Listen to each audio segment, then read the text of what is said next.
जितने आस्था चैनल पर कथा सुन रहे हो, जितने फेसबुक और यूट्यूब पर सुन रहे हो, बहुत सावधानी से सुनना। बहुत बहुत निवेदन करूंगा जीजियों, माएँ बैठी हैं, मेरी माताएं बैठी हैं, बहनें बैठी हैं, नमन करते हुए आपसे कहूंगा, मेरे भाई लोग बैठे हुए हैं, इनसे भी कहूंगा, दिल से अगर आप शंकर को रिझा रहे हो ना, तो ये व्यासपीठ से कहता हूं कि आप 3 महीने में कुबेरेश्वर धाम सीहोर पहुंच जाओगे। दिल से अगर रिझाया है आपने, शंकर को मनाया, दिल से प्रार्थना करी, मेरे शंभू से, मेरे ओघड़दानी, मेरे त्रिकालदर्शी, मेरे कैलाशी से आप कहे दिल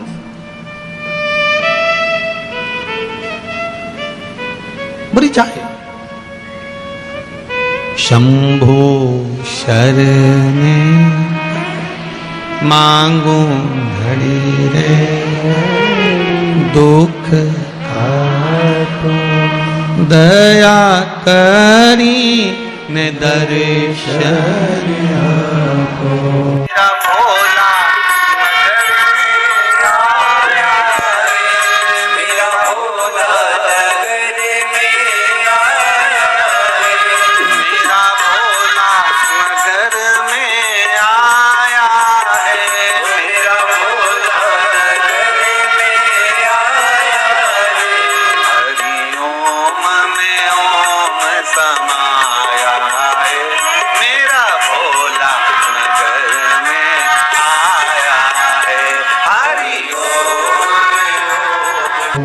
बाबा, बस जीवन के सारे दुख, रोग, बीमारी, तकलीफ, सब कष्ट दूर हो। वृंदा का सात्वित्व प्रबल था, दिखावा नहीं करती थी वृंदा। शंकर को हम कभी नहीं, आपने कभी शिव पुराण के माध्यम से कभी सुना कि हमने आपसे कहा कि आप शिव जी के मंदिर में जाकर इतने रुपए खर्च करना, या इतना रुपया देना, या इतना आप लगाना, कभी कहा यहां से व्यासपीठ से कभी नहीं बोले कि आप इतना खर्चा करो या आप इतना लगाओ। व्यासपीठ से इतना जरूर बोले हैं कि 1 लोटा पानी, या कभी बोला होगा तो फूल या शमी पत्र या बेल पत्र, और बोला होगा तो तुम्हारे घर में जो सामान होगा वही बताया होगा, शहद है, घी है, या शमी पत्र है, या पीपल का पत्ता है, या आदि कादि, काली तिल, काली मिर्च, आदि कादि जो भी होगा वही आपके घर में जो है वो शिव को दो। जो तुम्हारे पास है वो भगवान को दो, भगवान उसको स्वीकार करेगा। तुम्हारा अपना जो तुम्हारे पास में है वो आप भगवान को दो, भगवान से स्वीकार करेगा। अब शिव को प्रदान करो तो दिल से दो, जो भी दे रहे हो ना, दिल से प्रदान करो। आज एक बात और बहुत ध्यान से सुनिएगा महाराज जी, कभी आपको लगे ऐसा कि व्यापार बहुत अच्छा चल रहा था और एकदम बंद सा हो गया, फैक्ट्री चल रही थी एकदम बंद सी हो गई, मेरा व्यापार ही नहीं बढ़ रहा, तो प्रयास करना, तांबे के कलश में जल लीजिएगा, बेलपत्री नीचे हाथ में रखिएगा, तांबे के कलश को उसके ऊपर रखिएगा, तांबे के कलश को उसके ऊपर रखिएगा महाराज, उल्टा हाथ उस तांबे के कलश पर रखिएगा, अपना नाम और गोत्र का स्मरण करिएगा। ऐसा कैसा ही पात्र लेकर जाइए, अंगूठे से और उंगलियों से पात्र को पकड़कर बेलपत्री हाथ में ही रखे रहने देना। अपनी जिस कामना से जो भी व्यापार है आपका, जो फैक्ट्री है, जो व्यवसाय है, नहीं चल रहा, या इंटरव्यू के लिए जा रहे हो नहीं हो रहा, तो जल का पात्र पकड़कर हाथ का स्पर्श कर कर जल श्री तुम्ब रूपेश्वर महादेव, कौन से महादेव?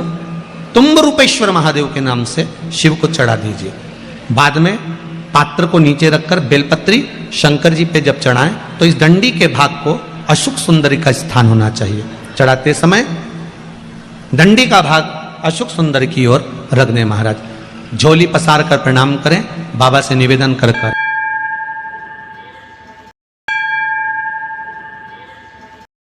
3 से 4 दिन लगेंगे, जो व्यापार ठप पड़ा था उसमें थोड़ी सी उन्नति होना प्रारंभ हो जाएगी। तुम रूपेश्वर महादेव भगवान शंकर आनंद की राशि हैं, शिव सुख की राशि है, आनंद देंगे। शंभो शरणे मांगू दुख दया कारी भगवान शिव ओघड़दानी त्रिकालदर्शी कैलाशी अविनाशी शंकर के चरणारविंद का रस स्वादन सुख दे। महाराज माता वृंदा देवी का सातित्व प्रबल था, कैसे मारा जाए? शंकर भगवान ने भगवान विष्णु से कहा मैं इसका सातित्व प्रबल है इसलिए मार नहीं सकता, इसका सातित्व जब डोलेगा तो मैं इसको मार सकता हूं। तो सातित्व कैसे डोलेगा? तो भगवान विष्णु ने कहा एक काम करता हूं, मैं जलंधर बनकर उसके घर में जाता हूं, आप जलंधर को युद्ध के मैदान में ले जाइए, आप जलंधर को युद्ध के मैदान में ले जाओ। भगवान ओघड़दानी त्रिकालदर्शी कैलाशी जलंधर को ले गए युद्ध के मैदान में। भगवान नारायण जलंधर बनकर उसके घर में प्रवेश कर गए, वृंदा के साथ रहने लगे।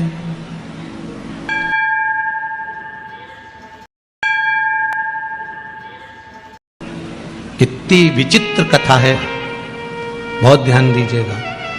मेरे शंकर भगवान ने भगवान नारायण से यह नहीं कहा कि आप जलंधर बनकर जाओ, मेरे शंकर भगवान ने यह नहीं कहा कि आप रूप बदल कर जाओ, मेरे शंकर भगवान ने यह नहीं कहा कि आप जाकर उसके साथ छल करो।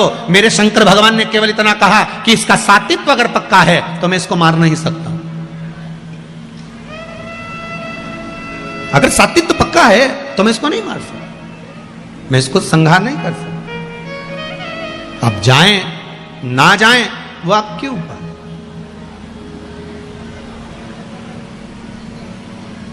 कहना शिव का काम है, करना आपका काम। आप अगर शंकर की भक्ति को धारण कर रहे हैं, शिव तत्व को धारण कर रहे हैं। एक माता जी ने लिखा है, गुरुजी आपने अभी और बहुत सारे पत्र तो यहां पड़े हुए हैं, ये पढ़े नहीं है परंतु उम्मीद है बाबा का। एक पत्र में लिखा है कि आपने जो सावन के महीने में शिवरात्रि का पूजन कराया था, उस समय पर मेरे हाथ में उस पूजन के 15 दिन पहले पैरालिसिस आ गया था, एक भाग पूरा काम करना बंद कर दिया था। फिर भी मेरे बेटे और बहू ने वो सावन के महीने की शिवरात्रि पर रात को जो अभिषेक करा, काली मिर्च उसमें समर्पित करी, उसी में से एक काली मिर्च उठाकर मैंने वो काली मिर्च खाई और बाबा की कृपा से 15 दिन के अंदर मेरा हाथ काम करना चालू कर दिया। यह विश्वास आपका था, यह भरोसा आपका था।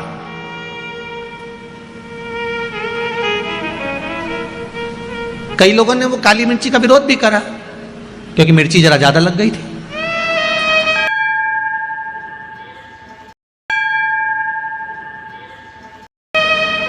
अब जो नी पड़ता है उसको तो मालूम ही नहीं कि काली मिर्ची का वर्णन लिखा हुआ है। पहले भी हमने श्योर व्यासपीठ से कहा कि इस अध्याय में, इस श्लोक में, इस जगह पर लिखा हुआ है कि शंकर को काली मिर्ची चढ़ती है। बोला था कि नहीं बोला था?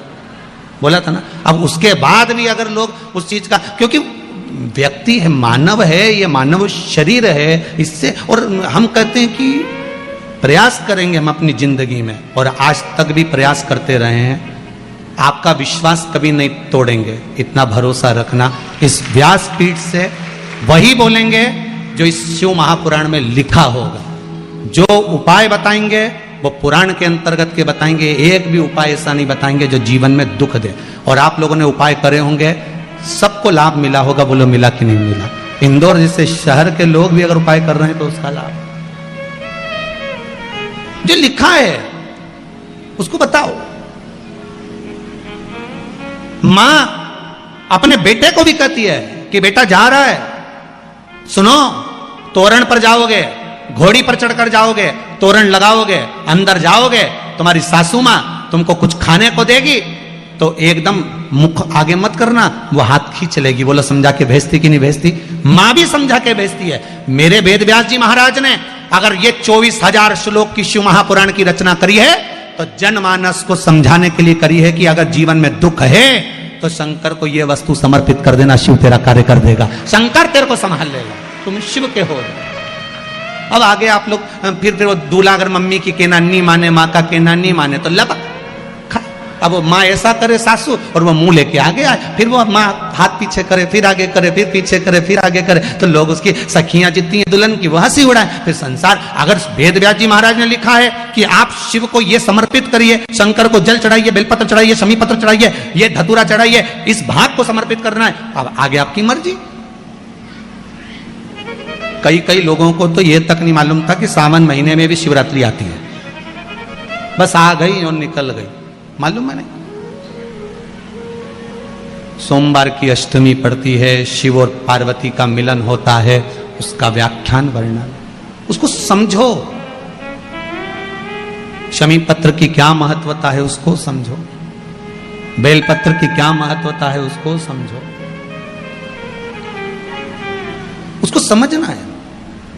शिव महापुराण की कथा कहती है, शंकर का अनुमोदन कर रहा है, शंकर की भजन कर रहा है, भगवान शिव की कथा कर रही है, अपने जीवन में उतारने का प्रयास करे शिव तत्व को। वृंदा को मारने, वृंदा के सातिर टिकाने के लिए शिवजी ने एक बार भी नहीं कहा कि भगवान विष्णु आप रूप रख कर जाओ, क्योंकि मेरे शंकर और मेरी पार्वती हमेशा एक मंदिर में रहकर आशीर्वाद प्रदान करते हैं, अखंड सौभाग्यवती भव। ये वर अगर देते हैं तो मेरे शंकर देते हैं, माता पार्वती देती, कोई दूसरा नहीं दे सकता। भगवान विष्णु ने वृंदा के सातित्व को डिगा दिया, शिव जी ने जलंधर को मार दिया, जलंधर का सिर कटकर वृंदा की गोद में जाकर गिरा। जैसे ही वृंदा की गोद में आया, वृंदा चीख पड़ी, मेरे पति का अगर यहां शीश है तो पलंग पर जो सोया है वो कौन है? जाकर पूछा, नारायण ने अपना असली रूप दिखा दिया, दिखाया, क्रोध आ गया। वृंदा ने कह दिया, वाह नारायण वाह, आपने मेरे साथ छल करा है, मैं आपको श्राप देती हूं, आप पत्थर बनोगे। और वृंदा हाथ में जल लेकर अपने ऊपर छीट कर तुलसी का क्यारा बनती है। जब तुलसी का क्यारा बनने लगी वृंदा, शिव जी से कहा, भोलेनाथ आपने मेरे पति को मारा है, आज आपसे कहती हूं कि मैं तुलसी बनने के बाद मेरा तुलसी का दल आप पर नहीं चढ़ेगा। केवल वर्ष में एक दिन बैकुंठ चतुर्दशी का दिन ऐसा होता है, रात्रि को 12 बजे से सुबह 4 बजे के बीच में शंकर भगवान पर तुलसी और ठाकुर जी को बेलपत्र समर्पित होती है।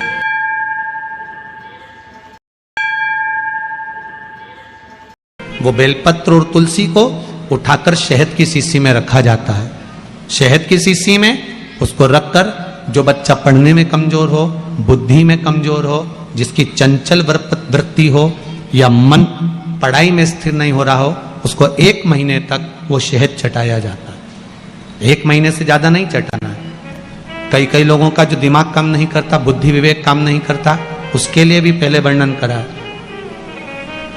कि गाय जब अपने बछड़े को दूध पिलाए और बछड़े के मुख पर जो फेन आए, उस फेन को अमावस्या के दिन दोपहर में 12 बजे चम्मच में लेकर, जो बच्चा चिड़चिड़ करता हो या पढ़ाई में मन नहीं लगता हो या दिमाग थोड़ा सा कमजोर हो, डॉक्टर के इसका विवेक काम नहीं कर रहा, बुद्धि काम नहीं कर रही है, उस बच्चे को 2 या 3 अमावस्या गाय जब बछड़े को दूध पिलाए, बछड़े के मुंह पर जो फेन आता है वो फेन उस बच्चे को पिला दिया जाए तो बच्चा विद्वान होता है, उसका विवेक काम करना प्रबल हो जाता है। जिसके शरीर पर सफेद दाग पड़ गए हो, चर्म रोग हो गया हो, चमड़ी सफेद पड़ गई हो, पूर्णिमा के दिन गाय जब अपने बछड़े को दूध पिलाए, उस बछड़े का मुख में जो फेन आए उसको निकाल लीजिए। पूर्णिमा की रात्रि को 12 बजे शरीर में जहां जहां पर सफेद दाग पड़ गए हो, चमड़ी सफेद हो गई हो, उस जगह पर लगा लीजिए। चंद्रमा की रोशनी में कम से कम आधा घंटा बैठ जाइए और बैठने के बाद में उसके बाद में फिर स्नान कर लीजिए। 2 या 3 पूर्णिमा उस फेन का प्रयोग कर कर देखिए, चमड़ी अपने असली रंग में आना प्रारंभ हो जाती है। महाराज, माता शिव महापुराण की कथा कहती है, भगवान शंकर का अनुमोदन कहता है कि आपकी जो भक्ति है, भगवान धन से, संपदा से या सत्ता से या वैभव से या दौलत से भगवान कभी नहीं रीझता। अगर भगवान को चाहिए तो तुम्हारा केवल निर्मल मन चाहिए, भगवान को और कुछ भी नहीं चाहिए, तुम्हारा केवल